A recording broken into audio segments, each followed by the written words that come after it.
சில டைம் மூச்சு எடுக்க கஷ்டமா இருக்கும். நடக்கல, ஒரு கொஞ்சம் தூரம் கூட நடக்கல.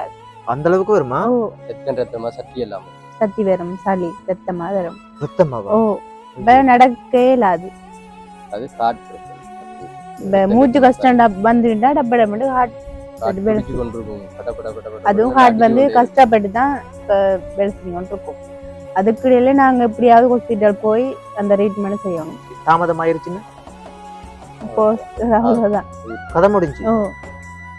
உடனே ஏதாவது பிரச்சனை வந்தா உடனே போயிருவீங்க.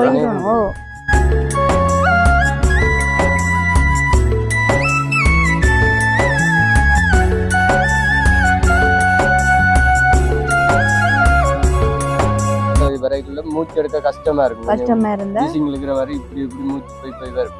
டப்புன்னு ஆட்டோ கோல் அடிச்சு டப்புன்னு விட்டு வைக்கலாம் எடுத்து. இப்படி கிழமையில எத்தனை தடவை இப்படி நடக்கும் உங்களுக்கு? எனக்கு வருத்தம் வந்தாலே ஒரு நடந்து கொண்டா இருக்கிறது. ஒரு அதான் சொன்னேன், வீட்டுல இருக்கிற விட ஹாஸ்பிட்டல் இருக்கிறது கூட யோசிக்கிறது. இப்ப பிள்ளைகள் இருந்தா பிள்ளைகளை பற்றி யோசிக்கிறது. எனக்கு பிள்ளைகள் இல்லை தானே.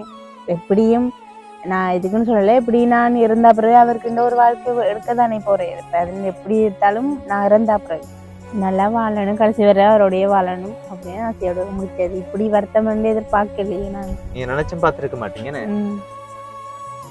ஆனாலும் அழகாதான் இருக்குங்கப்பா. உங்களை பார்த்தா வருத்தம்னு சொல்லவே இல்லாது. எத்தனை மாசமா இருக்குது? 5 மாசமா இருக்கு. 5 மாசமா. உங்களோட அம்மா அப்பா எல்லாம் எங்க? எங்களோட அம்மா அப்பா நாங்க முல்லைத்தீவு தான் எல்லாருமே. இப்ப அம்மா இல்லை, அப்பா இல்லை, இறந்துட்டாங்க. என்ன நடந்தாங்க? அம்மாவுக்கு கிட்னி பிரச்சனை. அவங்களுக்கும் கிட்னி பிரச்சனையா? ஐயோ. 1/2 லிட்டர் தான். அதுவும் நாங்க டீ ஏதாவது குடிச்சா எல்லாமே எல்லாம் சேர்த்து மொத்தமாவே 1/2 லிட்டர், அதுக்கு மேல குடிக்கல. அப்படி உங்களுக்கு தாகம் வந்தா? தாகம் தான் வரும். சாப்பாடை விட தண்ணி தாகம் தான் கூடுதலா இருக்கு. என்ன செய்யற, எங்க வருத்தத்துக்கு குடிக்காம இருக்கும். இந்த வருத்தத்துக்கு யூரின் போவாது தானே, அதனால உடம்புல நாங்க தண்ணி குடிக்க தேங்கி நிக்கும். அந்த தண்ணியை தான் இப்ப அவங்க ரத்தம் சுத்தமா எடுக்கிறாங்க. விளப்பம் எனக்கு பெருசா தெரியாது. பாருங்க, இந்த தங்கச்சிக்கு 21 வயசு தான். 21 வயசுண்டா வாழ வேண்டிய வயசு என்ன? இந்த வயசுல வந்து கிட்னி ஃபெயிலியர். யோசிச்சு பாருங்க, வாழ்க்கையே தொடங்கவே இல்லை. என்ன பேர் உங்களோட? கலைச்சந்திரன். கலைச்சந்திரன் சும்மா தமிழ் பேர் உண்டு, சட்டப்படி பேரப்பா. சரி, என்ன தொழில் செய்றீங்க நீங்க? கூலி தொழில். கூலி தொழிலா? ஓகே. ஒரு நாளைக்கு எவ்வளவு சம்பாதிக்கலாம்? 2500. இப்ப தங்கச்சியை கல்யாணம் முடிச்சு எத்தனை வருஷம்? 4 வருஷம். 4 வருஷம். ஓகே. எப்படி சந்தோஷமா வாழ்க்கையெல்லாம் போகுதா? நல்ல. சரி, இப்ப என்ன நடந்து, என்ன பிரச்சனை? Kidney failure. கிட்னி ஃபெயிலியரா? ரெண்டும் ஃபெயிலியர். ரெண்டும் ஃபெயிலியர்? அப்படியா? ரெண்டும் ஃபெயிலியர் ஆனாதான் மாத்தணும். ஒன்று ஃபெயிலியர் ஆனா மாத்த தேவை. என்ன அப்படி ஒரு விஷயம் இருக்கு தானே? இருக்கு. இது இப்ப எத்தனை வருஷமா வந்து இந்த பிரச்சனை இருக்கு? 5 மாசம். 5 மாசம். நீங்க 5 மாசமும் யார் பாக்குற இந்த பிரச்சனை இல்ல? நான் தான் பார்த்துக்கொண்டேன். நீங்களா? ஹாஸ்பிட்டல்ல இப்ப என்ன சொன்னாங்க? ஹாஸ்பிட்டல்ல சொன்னவங்க கேட்டவங்க கிட்னி மாத்துறதுக்கு 7 மாண்டு கேட்க நாங்க சொன்னோம். கொஞ்சம் எங்களுக்கும் கஷ்டப்பட்டு உழைச்சிதான் சாப்பிட்றோம். வேண்டிய அளவு பாக்குறோம், உதவிகள் எதுவும் கிடைச்சா டாக்டர் சொல்றோம்னு சொன்னாங்க. என்ன சொன்னாங்க? அவங்களும் ஏசினவங்களும் என்ன சாக வைக்க போறீங்களா அப்படி எப்படி? நீங்க என்னப்பா விருப்பப்பட்டா சாக வைக்க போறீங்க? அதுதான் காசு இல்ல, என்னால மாத்தல. உங்களை பார்த்தா எனக்கு பயமா இருக்குதுப்பா. கொஞ்சம் பயங்கர மோசமான ஆள் மாதிரி இருக்கீங்க பார்த்தா. கெட்டப் எல்லாம் கத்தி குத்து கந்தன் மாதிரி இருக்கீங்களா? சிரிக்கீங்களே அழகா. சரி, நம்ம பாத்தியா காய்ச்சாலும் பயங்கர சிக்கலான விஷயம் உடனே இது. என்ன சொல்றாங்க உங்களோட சொந்தங்கள்லாம் சொல்லுது, இப்படி இருந்து என்ன செய்ய போறாய் அப்படி அப்படி. நானும் என்ன செய்யற, கல்யாணம் கட்டிட்டேன். அம்மா அப்பா இல்ல. கட்டும்போது இந்த பிரச்சனை இருந்துச்சா? இல்லையே. இல்ல, கட்டும்போது இந்த பிரச்சனை இல்லை. கட்டினதுக்கு பிற்பாடு தானே 4 விஷயம் உங்களுக்கு எப்படி தெரிய வந்தது? கை கால் முகம் எல்லாம் வீங்கி மூச்செடுக்க கஷ்டப்பட்டு உடனே ஆஸ்பத்திரி கொண்டு போனேன். மாஞ்சோல என்ன சொன்னாங்க? அங்க கொண்டு போனோன்னு சொன்னவங்க கிட்னி 2 ஃபெயிலியர். உடனே சொல்லிட்டாங்க. உடனே ஸ்கேன் பண்ணி நான் தான் கொண்டு போறது. வேலையை விட்டு நான் தான் போறது. வேலை இருந்தாலும் சரி கொண்டு ஆஸ்பத்திரியில விட்டுட்டும் எல்லாம் பார்த்து போட்டு வேலைக்கு போகணும்னு போயிட்டு 2 பேர் கல்லறிவுன்னு அரைஞ்சி போட்டு வந்து சாப்பாடெல்லாம் வாங்கி கொடுத்து அப்படித்தான் என்று இப்போ சில ஓடிக்கொண்டு. தங்கச்சி வணக்கம். வணக்கம். தங்கச்சி, அம்மா, அக்கா எப்படி இருக்கீங்க? இப்போ கொஞ்சம் பரவாயில்ல. ஓகேவா? இப்போ கொஞ்சம் பரவாயில்லண்டா. இப்ப இதுக்கு முதல் இல்ல, நாளைக்கு டயலிசிஸ் தானே. இதுக்கு முதல் நீ இப்பன்னு சொல்ல இல்லாத எந்த டைம் ஒரே மாதிரி தான் இருக்கு. ஓகே. உங்களோட பேர் வரும் போகும். நிசாந்தினி. நிசாந்தினி. அழகான பேர் உண்டு, அழகான தங்கச்சி, அழகான முகம், மொழி கண் வேற. சரி, எத்தனை வயசு உங்களுக்கு? 21. 21? ஓ. அம்மா கடும் சின்ன வயசுன்னு. அப்ப எத்தனை வயசுல கல்யாணம் முடிச்ச நீங்க? 19 வயசுல. 19 வயசுல. இந்த வயசுலயே கட்டிட்டீங்கன்னு. இந்த பேசி கட்டினதா இல்லாட்டி லவ் மேரேஜ். Love marriage? அதானப்பா அந்த மனசை விட்டு போகாம இருக்குன்னு. என்ன பேசி கட்டி இருந்தா இந்நேரம் பறந்துருப்பாங்க. ஆளை விடுங்கடா சாமி, எனக்கு இந்த வேதனையும் வேணாம் துன்பமும் வேணாம். அப்படியா? எத்தனை மாசமா இருக்குது? 5 மாசமா இருக்கு. 5 மாசமா. உங்களோட அம்மா அப்பா எல்லாம் எங்க? எங்களோட அம்மா அப்பா நாங்க முல்லைத்தீவு தான் எல்லாருமே. இப்ப அம்மா இல்ல அப்பா இல்ல, இறந்துட்டாங்க. என்ன நடந்தவங்க? அம்மாவுக்கு கிட்னி பிரச்சனை. அவங்களுக்கும் கிட்னி பிரச்சனையா? ஐயோ இந்த கடவுளே. அப்பாவுக்கு ஹார்ட் அட்டாக். Heart attack. ஓ. உங்களோட சகோதரங்கள்? எங்க சகோதரங்க எல்லாருமே முல்லைத்தீவுல தான். முல்லைத்தீவு. ஓ. நீங்க முல்லைத்தீவு. முல்லைத்தீவு. நீங்க திருவோணமலை. பெரிய என்னண்டு லவ் மேரேஜ்? பெரிய டிஸ்டன்ஸ் ஒன்று இருக்கு. என்னண்டு வேலைக்கு? முல்லைத்தீவு. பரவாயில்ல, நல்ல ஒரு ஆளை தான் பிடிச்சிருக்கீங்க. என்ன இவ்வளவு பிரச்சனையிலையும் நிக்கிறீரே தாக்கு பிடிச்சி. ஆள் பார்க்கத்தான் ஒல்லியா இருக்கிறேன், ஆனா மனசளவுல பயங்கரமான ஆளு. உண்மையா ஒரு கைதாங்களப்பா. என்ன உண்மையா சத்தியமா வந்து நானா இருந்தா சீரியஸா சொல்றேன். ஆளை விடுங்கடா சாமி, நான் பறந்துருவேன். என்ன சொல்றாங்க உங்களோட சொந்தங்கள் எல்லாம்? ஹாஸ்பிட்டல்ல என்ன சொல்றாங்க? ஹாஸ்பிட்டல்ல நீ என்ன ஒரே ரத்தம் சுத்தரிக்கிறது தான். அதான் இப்ப எங்களை அழியண்டா கிட்னி மாத்த சொல்லி சொல்றாங்க. முடிஞ்சு எத்தனை நாளைக்கு ஒருக்கா சுத்திகரிக்க போறேன்? கிழமையில 3 நாள். கிழமையில 3 நாள்? ஓ. அம்மோ, அப்படின்னா ஆட்டோவா பஸ்ஸா? எல்லா டைம் வருத்தம் பாருங்க ஆட்டோல போறது. சில டைம் இப்படி நார்மலா இருந்து நடக்க ஏழுமா அப்படின்னா பஸ்ல போறது. ஏன் சில டைம் என்ன நடக்கும்? சில டைம் கூட மூச்சு எடுக்க கஷ்டமா இருக்கு. நடக்கல, ஒரு கொஞ்சம் தூரம் கூட நடக்கல. அந்த அளவுக்கு வருமா? ரத்தமா சத்தி எல்லாம் சத்தி வரும், சளி ரத்தமா வரும். ரத்தமாவா? ஓ. நடக்கே இல்லாது. அது ஹார்ட் பிரச்சனை. மூச்சு கஷ்டம் வந்துட்டா டப்பட மட்டும் ஹார்ட் அதுவும் ஹார்ட் வந்து கஷ்டப்பட்டு தான் வெளிச்சுட்டு இருக்கும். அதுக்கிடையில நாங்க எப்படியாவது ஹாஸ்பிட்டல் போய் அந்த ட்ரீட்மெண்ட் செய்யணும். அப்படி கொஞ்சம் இதாயிட்டுண்டா கொஞ்சம் இப்ப உங்களுக்கு ஏதோ போக முடியாம லேட் ஆயிருச்சு, தாமதம் ஆயிருச்சுன்னு அவ்வளவுதான் கதை முடிஞ்சு. உடனே ஏதாவது பிரச்சனை வந்தா உடனே போயிருவீங்க. இப்ப பஸ் இல்ல டைம்ல ஆட்டோ பிடிச்சு அப்படியே உடனே வர மாட்டோம். ஆமா. எப்படியும் கொஞ்சம் அப்படி 5 நிமிஷம் 10 நிமிஷம் லேட் ஆகி போகும்போது என்ன நடக்குது? நார்மலா இருக்கே நாங்க ரெடி பண்ணிடுறோம். வலிக்கிட்டு ஹாஸ்பிட்டலுக்கு போறதுக்கு ரெடி பண்ணிடுறோம். நார்மலாவே உங்களுக்கு மூச்சு எடுக்க கஷ்டமா இருக்கும். கஷ்டமா இருந்தா இருக்கிற மாதிரி இப்படி இப்படி மூச்சு போய் வரும். டப்புன்னு ஆட்டோ கோல் அடிச்சு டப்புன்னு உடுப்பு பேக்கெல்லாம் எடுத்து. இப்படி கிழமையில எத்தனை தடவை இப்படி நடக்கும் உங்களுக்கு? எனக்கு இப்ப வருத்தம் வந்தாலே ஒரு நடந்து கொண்டா இருக்கிறது. ஒரு அதான் சொன்னேன், வீட்டுல இருக்கிற விட ஹாஸ்பிட்டல் இருக்கிறது தான் கூட அப்படிதான் இருக்கும். என்ன நீங்க இந்த மாதிரி சமயத்துல இப்ப என்ன யோசிக்கிறீங்க? உங்களுக்கு எப்படி இருக்குது? எல்லாம் கஷ்டம் தானே, என்ன செய்யறது? வருத்தம் வந்துட்டுது, இது யோசிச்சு என்ன செய்யறது? எல்லாமே கஷ்டம்தான். ஒரு நாளைக்கு 1/2 லிட்டர் தண்ணி தான் குடிக்கணும். ஒரு நாளைக்கு முழுக்கவா? முழுக்க 1/2 லிட்டர் தான். அதுவும் நாங்க டீ ஏதாவது குடிச்சா எல்லாமே சேர்த்து மொத்தமாவே அதுக்கு மேல குடிக்கல. அப்படி உங்களுக்கு தாகம் வந்தா? தாகம் தான் வரும். சாப்பாடை விட தண்ணி தாகம் தான் கூடுதல். எங்களுக்கு என்ன செய்யற எங்கிட்ட வரது குடிக்காம இருக்கும். அப்படி கூடுதலா குடிச்சா திருப்பி அந்த மூச்சு இருக்க கஷ்டமா வந்துடும். உடம்பு இப்ப எங்களுக்கு இந்த வருத்தத்துக்கு யூரின் போகாது தானே, அதனால உடம்புல நாங்க தண்ணி குடிக்க தேங்கி நிற்கும். அந்த தண்ணியை தான் இப்ப அவங்க ரத்தம் சுத்தமா எடுக்கிறாங்க. விளப்பம் எனக்கு பெருசா தெரியாது. என்னடா இந்த பிரச்சனைக்கு யூரின் போகாதுன்னு, அதனால நீங்க தண்ணியை குடிச்சிட்டீங்கன்னா உடம்புல தேங்கி நிற்கும். அதான் பெயின் கூடிடும், வலி வேதனைகள் வரும். அதான் பிரச்சனை. ஏன் ரத்தம் பாருது? அது ரத்தம் ஹார்ட் அட்டாக் இருந்தா வரும். Heart attack. இப்ப இது வேற வருத்தம், அது வேற வருத்தம். வேற வருத்தமோ ரெண்ட கடவுளே, என்னடா பாதலாம். இந்த பட்டை வச்சிருக்கு, இந்த பேய் கஷ்டப்படுவாங்கல்ல, அது இதுதானே? என்ன பட்டை? அந்த ரத்தம் சுத்தரிக்கிறதுக்கு இதெல்லாம் செய்யறது. அதே இதுல வச்சிருக்காங்க. இல்ல சில பேருக்கு கையில தான் பாத்துருக்கணும், சில பேருக்கு தொடையில செய்யறது, சில பேருக்கு இப்படி செய்யறது. அப்ப ஒரு மாதிரி செய்யணும், வயிற்றுலயே செய்யறது. ஆரம்பம் அப்படித்தானே, அப்படி வயிற்றுல செய்யறதுக்கு நான் நோம்படையில இதுலயே செய்யணும்னு சொல்லி இப்ப இதை கலாட்டி கையில மாத்திரதா சொல்லிருக்காங்க. இப்ப இந்த செலவு எல்லாம் இப்ப எத்தனை மாசமா அந்த பிரச்சனை இருக்கு? 5 மாசமா. இந்த 5 மாசமாவும் சகோதரமா உங்களை பாக்குது. சில நேரத்துல அவருக்கு மேலாம காசு இல்லாம ஏதாவது பிரச்சனைகள் வரும் தானே உங்களுக்கு? கூலி தொழில் தானே அவரும் செய்யறேன். அந்த சமயத்துல என்ன செய்யற நீங்க?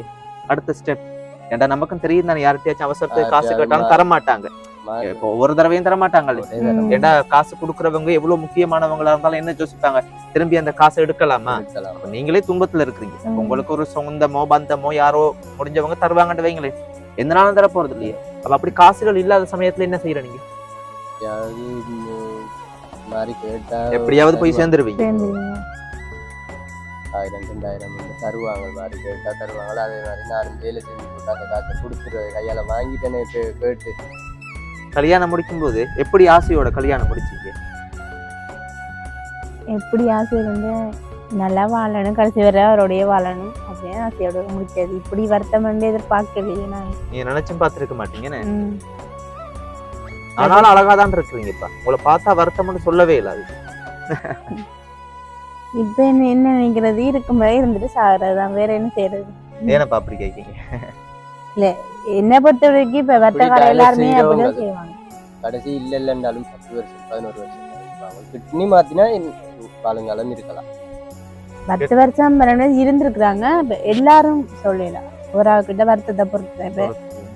இப்ப என்னை விட வயசு குறைவானவங்களும் இருக்கிறாங்க கிட்னி பிரச்சனை. அவங்களுக்கு ஹார்ட் பிரச்சனை அப்படி இல்லை. கிட்னி பிரச்சனையை விட ஹார்ட் பிரச்சனை தான் அதிகமான வருத்தம். ஹார்ட் பிரச்சனை சொல்லல, அதுதாங்க இப்படி இருக்கலையே உயிரிழப்பு வரும். கூடுதல் நடக்கக்கூடாது, வேலை செய்யக்கூடாது, அப்படியான பிரச்சனை. ஒவ்வொரு ஆள்கிட்ட ஒரு எல்லாருமே 10 வருஷம் 9 வருஷம் இருப்பாங்க அப்படின்னு சொல்லி எதிர்பார்க்கலாம். இந்த வருஷம் யோசிக்கிறது. இப்ப பிள்ளைகள் இருந்தா பிள்ளைகளை பற்றி யோசிக்கிறது. எனக்கு பிள்ளைகள் இல்லை தானே, இல்ல பிள்ளைகளும் இல்லை. நாங்க 2 பேர் தான். இப்ப நான் யோசிக்க வேண்டியதா வர்றதான்.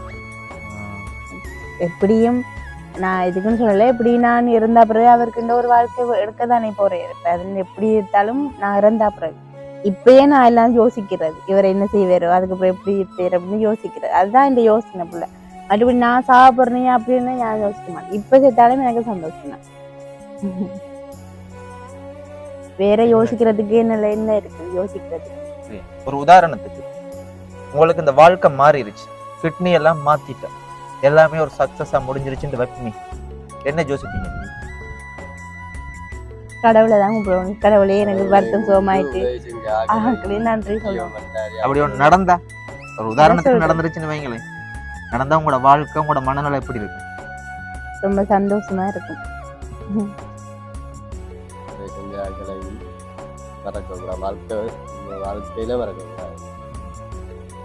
சாப்பாடெல்லாம் வந்து சாப்பிடலாம், தண்ணி சாப்பாடு சாப்பிடலாம், தண்ணி சாப்பாடை தவிர்த்து மற்ற எல்லாம் சாப்பிடலாம். பழங்கள் எதுவும் சாப்பிடக்கூடாது, கிரந்தி சாப்பாடு சாப்பிடக்கூடாது, கோழி மட்டும்தான் சாப்பிடலாம், சிக்கன். முடிஞ்ச முயற்சி எடுப்போம், நம்பிக்கையே தளர விடாதீங்க. எப்படியும் நீங்க உங்களுக்கு காய்ச்சிட்ட கிளியே தான் செய்யும், உங்களுக்கு டங்கு வாரம் போகத்தான் செய்யும். ஒன்றும் பண்ணல, முடிஞ்ச வரைக்கும் போராடுங்க, முடிஞ்ச வரைக்கும் வேலை செய்யுங்க, முடிஞ்ச வரைக்கும் எல்லாத்தையுமே செய்யுங்க. நாங்க இஞ்சால் ஒரு பக்கம் முயற்சி செய்யறோம், சரியா? நீங்க ஒருபோதும் மனசை தளர விடாதீங்க. முதலாவது உங்களோட மனசு முக்கியம். நீங்க நல்ல கான்பிடென்டா இருந்தாதான் ஏதாவது கைகூடி வந்தா கூட எதையும் செய்யறதுக்கு நீங்க உயிரோட இருக்கணும்னே. அப்ப உங்களோட மனசு மிக மிக முக்கியம். முடிஞ்ச அளவுக்கு போராடுவோம், 3 பேரும் சேர்ந்து போராடுவோம், சரியா? முடிஞ்ச அளவுக்கு எல்லாம் வெற்றி தான். அதே மாதிரி ஃப்ரெண்ட்ஸ் எல்லாம் என்ன சொல்றாங்க? வாரவங்களா பாக்குறவங்களா ஃப்ரெண்ட்ஸ் எல்லாம் இருக்காங்களா? சொந்தங்கள் இருக்காங்களா? சொந்தங்கள் எல்லாம் இருக்கிறாங்க, ஒருத்தரும் பாரதில்லை. ஏன் பக்கமா தூரையா? தூர அவங்க எல்லாம் முல்லை கால் பண்ணி எல்லாம் கதைப்பாங்களா? இல்ல, என் டேட்டா காசு எதுவும் போடுறதுக்கு இல்லையா? வருத்தம் வரதுக்கு முதல்ல எல்லாரும் டெய்லி போல் எடுப்பாங்க, கதைப்பாங்க. இப்ப வருத்தம் வந்த அப்புறம் வரவே இல்லை. ஆனா அழகா நாள மேக்கப் ஏதாவது போடுறீங்களா? ஐயோ, இந்த வருத்தத்துக்கு மேக்கப் தான் இல்ல. அதானே வருத்தம்ன்றீங்க, ஆனா எல்லாம் மேக்கப்லாம் அடிச்சு சும்மா படத்துல நடிக்கிற ஹீரோயின் மாதிரி இருக்கீங்கன்னு. அதையும் தாண்டி ஒரு அழகான ஆளு பாருங்க. உண்மையாவே நல்ல வட்ட முகம், அழகான சிரிப்பு, ஒன்றும் யோசிக்காதீங்க, எல்லாம் பல்லல, சரியா? சரி, இதுக்கு மேல கழிச்ச முட்டா நமக்கு அடி விடும். லவ் பண்ணி கல்யாணம் முடிச்சுட்டேன். மற்றது அம்மா இல்ல, அப்பா இல்ல, சகோதரமும் அவங்களோட சகோதரமும் ஒழுங்கா பார்க்காது. இப்படி வருத்தத்துல போனா இப்ப நான் வச்சு கொண்டே பாக்குறாங்க இல்ல, சும்மா அவங்கள்ட்ட போனா நானும் விட்டுட்டு போ, அவங்கள்ட்ட போனா அவங்களும் ஒழுங்கா பார்க்க மாட்டாங்க. உயிருக்கு ஆபத்து. அதனால இந்த கையில இருந்தாங்க நான் என்ன வேலை செஞ்சு, கூலி வேலை செஞ்சு சரி, அண்ணா சகோதரங்கள்ட்ட கெஞ்சி மண்டாடி எதுவும் காசுகளை வாங்கி சரி. உங்களுக்கு எத்தனை வயசு? 27. 27 வயசு உங்களுக்கு. நீங்க நினைச்சா இன்னொரு வாழ்க்கையை தேடி போகலாமே, அப்படி ஐடியா இருக்கா? அம்மா போய் சொல்லாதீங்க. சத்தியமா இல்லை. நேர காலத்துக்கு தங்கச்சியை முடிச்சு விடுற ஐடியால இருக்கீங்களோ தெரியானே. அவனமா இருங்க, கேர்ஃபுல்லா இருங்களா. இல்ல அப்படி போற ஆளா இருந்தா இந்த வருத்தம் வந்தோடனே விட்டுட்டு போயிருக்கு. அப்படியானே. சில நேரத்துக்கு நீங்க இப்படி கஷ்டப்படும் போது ஏதாவது ஒரு கட்டத்துல வந்து யோசனை ஒன்று வரும் தானே. வரும். என்னடாப்பா இது அதையும் சரி பொறுக்கிறது. ஆ? பொறுத்து போயிடுவேன். அப்படி எல்லாம் விட்டுட்டு போக கூடாது என்ற மனசுக்குள்ளேயே யோசிப்பேன். எப்படி எல்லாம் சரியா கோவப்பட்டு எல்லாம் பேசுவான். ஆ? இந்த வருத்தத்துக்கு கோபம் வரும் கூட. இவைக்கு மட்டும் இல்லை, இந்த வருத்தத்துக்கு வர முழு பேருக்கும் இப்படி கோபம் வரும். ஓகே. சரியா பேசுவா. அதெல்லாம் பொறுத்துட்டு இந்த பாட்டில் விட்டு போட்டு பேச சரியான பேசு. எனக்கும் கோபம் வந்துடும் இவா பேசு. ரெண்டு நானும் பாய் காட்டினேன்டா வருத்தம். அதனால விட்டு போட்டு பேசுவாங்க. இந்த பாட்டில் நம்ம வீட்டுல அங்கே வெளியால போயிட்டேன். கட்டு மேய்ச்சி விழுமனா அப்படின்டா சரியான வருத்தத்திலேயே எப்படின்டா வருத்தம் இல்ல சமயத்துல தூள் பறக்க முடியும் நினைக்கிறேன். நெருப்புத்தனமா இருந்திருப்பாங்க. முத்த வருத்தம் இல்லாத டைம்ல எல்லாம் பாய் காட்டினாவன்டா அடியுமாங்கிறவன். வருத்தம்ன்றனால ஒன்னும் பண்ணலானே. ஒன்றும் பண்ணல. சரி, நம்ம பேசலாம் adjust பண்ணி தான் அடிக்கலாம் இப்படியே சமாளிச்சு போக வேண்டியான. ஒன்றும் யோசிக்காதீங்க, சந்தோஷம். உலகில் வாழும் எங்கட சொந்தங்கள் உறவுகள் எல்லாருக்குமே வணக்கம். வணக்கம். எவ்வளவோ உதவிகள் நம்ம செய்யறோம்னு நீங்களும் செய்யறீங்க. எவ்வளவோ வந்து கஷ்டப்பட்ட துன்பப்பட்டது. பாருங்க, இந்த தங்கச்சிக்கு 21 வயசுடா. 21 வயசுண்டா வாழ வேண்டிய வயசுன்னு. இந்த வயசுல வந்து கிட்னி ஃபெயிலியர். யோசிச்சு பாருங்க, வாழ்க்கையே தொடங்கவே இல்லை. நம்ம மனசு வச்சோம்டா, நீங்க மனசு வச்சா கட்டாயம் இவங்களோட வாழ்க்கையை ஒரு நாள்ல நம்ம மாத்தலாம். நம்ம குட்டித்தம்பி மக்கள் சேவை மூலம் கூட பாத்தீங்கன்னா எக்கச்சக்கமா 1 கோடி ரூபாய்க்கு மேல எல்லாம் செஞ்சிருக்கோம்.